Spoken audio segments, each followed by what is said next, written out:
Hello, I'm Mike, and I have a couple of questions for you.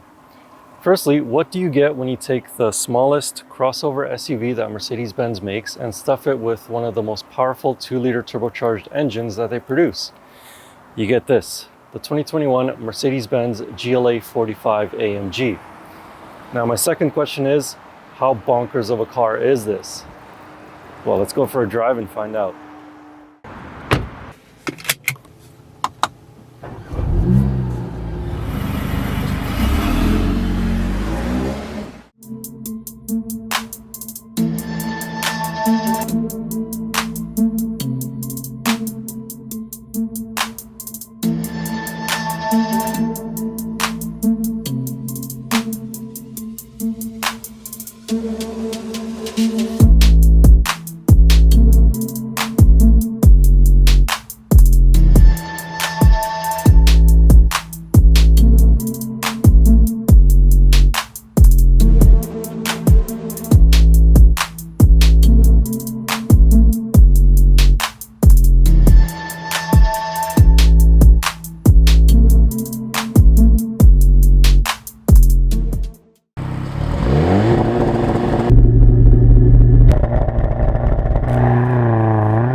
Unfortunately, I have to start with some bad news first, because here in North America, we do not get the S version of the GLA45 AMG. In Europe, you do get it, and it has a 2-liter turbocharged engine just like this one, but it produces 421 horsepower.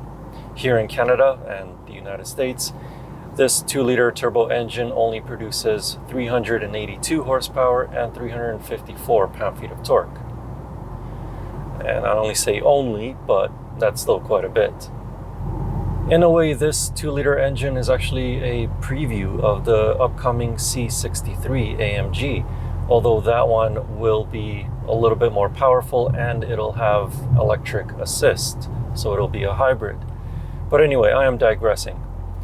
This 2-liter turbo engine propels the GLA45 AMG to 100 kilometers an hour in 4.4 seconds, according to Mercedes-Benz. But other publications like Car and Driver managed to get the GLA45 up to 60 miles an hour or 96 kilometers an hour in as little as 3.9 seconds. So this is a fast little crossover. However, to actually get that power to actually move the car, you have to be in the correct RPM range. So for example, right now I'm doing about 75 kilometers an hour and I'm not going to let the transmission downshift at around 1500 RPMs. Put my foot down. It takes a while for the car to actually get going. This turbocharged engine, actually the turbocharger itself, has a really high boost threshold. So at low RPMs, anything pretty much below 2200 RPMs, if you don't let the transmission downshift, you're not really going to go very fast. However, if you are above the 2200, maybe around 2500 RPMs, and again, if you don't let the transmission downshift and you put your foot down, then speed picks up much more quickly. And of course, in its sweet spot, after 3000 RPMs to about 6000 RPMs, this turbocharger has almost no turbo lag. However, you'd think that with this much power, the drawback would be very poor fuel economy. Not quite the case. It is rated for 11.6 liters per 100 kilometers in a city and 8.8 liters per 100 kilometers on a highway. So that's actually not too bad. Granted, it does take premium fuel, but you can actually achieve those targets. Right now, I'm averaging somewhere around 11 liters per 100 kilometers. So fuel economy with 384 horsepower, not bad. Changing gears is an 8-speed dual-clutch transmission, and the last generation GLA had a 7-speed dual-clutch transmission. That transmission was perfectly fine. I had no problems with it apart from the clutch engagement. At times it would hesitate and it would feel like as though it was still learning how to drive a manual car for the first time. This new one, though, has far less of that. As soon as you put your foot down, the clutch engages and you're away. Of course, if it's in comfort mode, it's going to be slipping the clutch a little bit more for a smoother acceleration. But in Sport and Sport Plus, that engagement is faster. And of course, with launch control, it pretty much just dumps the clutch.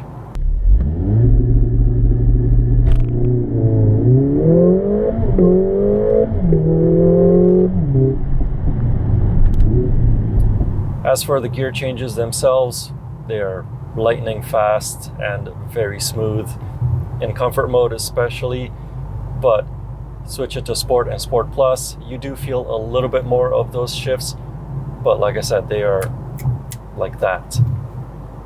When it comes to driving around corners, the GLA45 AMG comes with 4MATIC Plus all-wheel drive system. Not only can it distribute the power between front and back, but also from side to side in the back, because it has a limited slip differential. It does not have a drift mode like the CLA45 AMG, but you know what? It still feels quite tail happy if you have obviously stability control turned off and you behave like a little bit of a hooligan, as in you really toss the car into a corner.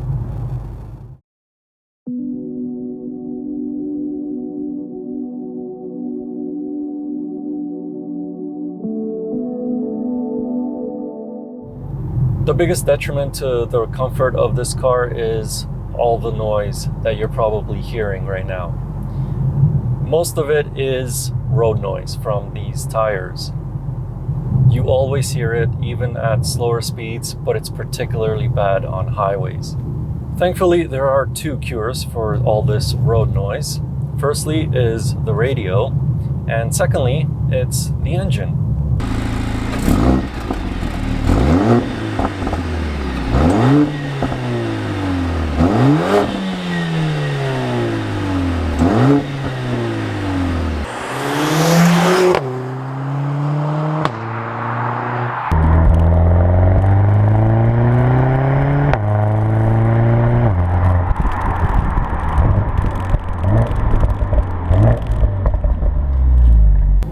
But when driving this car, you not only have to deal with the noise, but also the firmer suspension.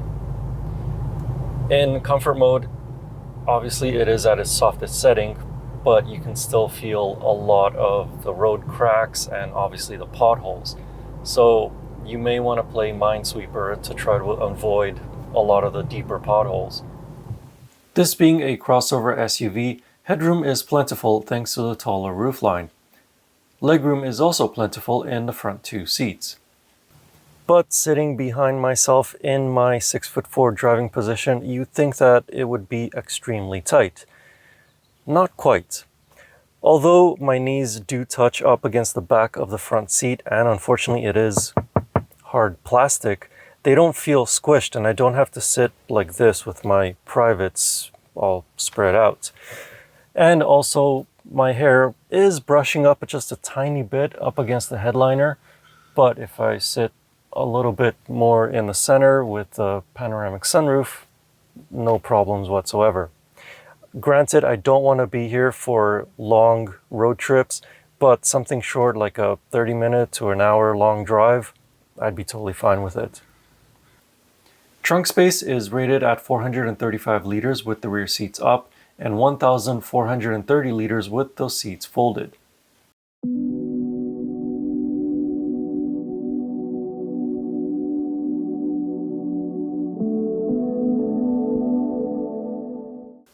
Compared to the last generation GLA45 AMG, this new one is a bit more expensive.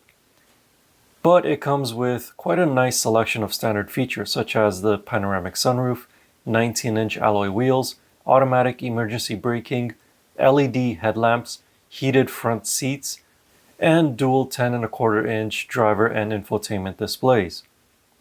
But features like navigation, Apple CarPlay and Android Auto, wireless phone charging, garage door opener, powered tailgate, surround view cameras, head-up display, and a few more features are all optional extras.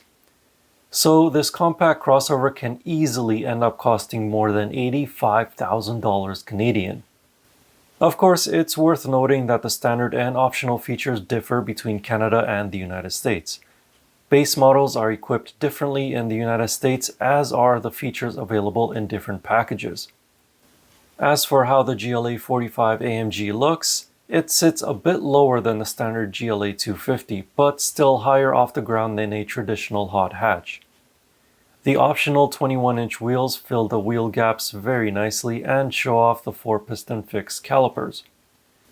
In the front, it has a more pronounced front bumper and the Panamericana grille that many other high-performance AMG models receive.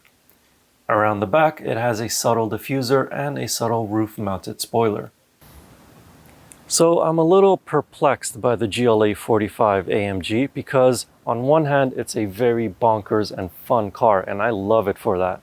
It also fills the void of the A45 hatch because here in North America, we don't get it.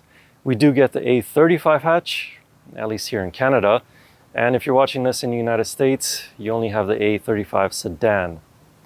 But on the other hand, this GLA45 starts at $60,500 Canadian, and the way that this demo vehicle is equipped, it's $73,500 Canadian, and it's not even fully loaded. You can still jack up the price even more. For the exact same amount of money, you can actually get a GLC43 AMG with the technology and premium packages, and that offers more space. Granted, it's not as fast because it is heavier than this, but for a compact SUV and for something to carry the kids around in, it's more spacious than this. So that's the conundrum that I'm facing because I really like it, but it's really expensive. So what would you do? If you had $75,000 Canadian, would you buy this? Or would you be more sensible and buy the GLC43, for example, or something else? Let me know in the comments. But for right now, if you want to know more about this 2021 Mercedes-Benz GLA45 AMG, I wrote a more detailed review of it over on my website. You can find that link in the video description. And as always, I will see you in the next car or truck or probably another bonkers SUV. Who knows? Anyway, thank you for watching. Please like and subscribe, and see you in the next video.